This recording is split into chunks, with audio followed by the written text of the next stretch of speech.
We are looking at 3 examples by 3 American Impressionists, Childe Hassam, John Leslie Breck, and John Singer Sargent.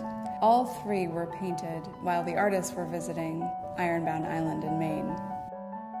It's privately owned to this day.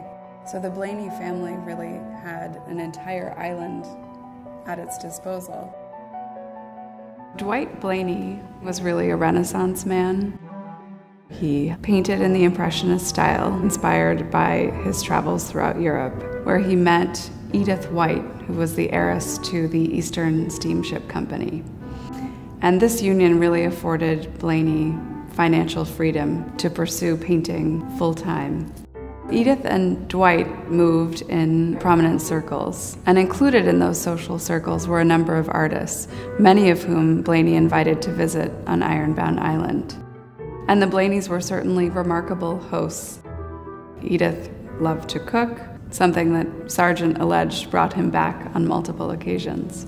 This picture depicts his hosts, the Blaney family, on the porch of their main house on Ironbound Island in Maine. And in fact, here the watercolor is inscribed, "To my friend Dwight Blaney." And it's Dwight Blaney in an incredibly relaxed pose. His wife Edith is shown here mending, and their daughters Margaret and Libby are also on the porch. Sargent would have had a concept that he laid down in pencil before executing in watercolor. And it's done quite quickly, but with incredible precision, as we've come to expect from his mastery of this medium.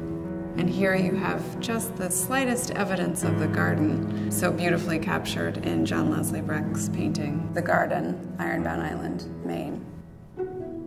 To me, this painting is the encapsulation of what happiness might look like.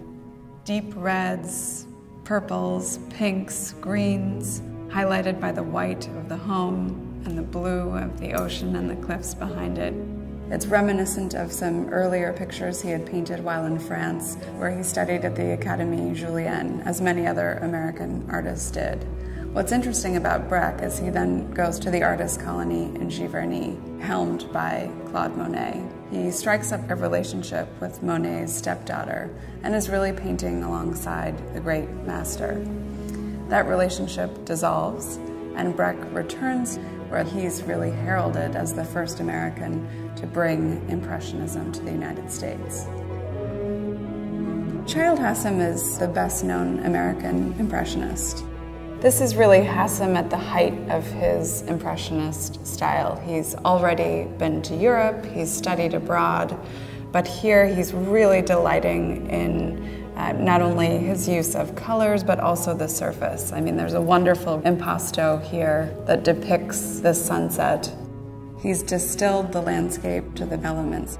The cliffs versus the water versus the sky is still quite clear, but he's really focusing on the effects of the sun on the water, which is as classic an Impressionist subject as one can find.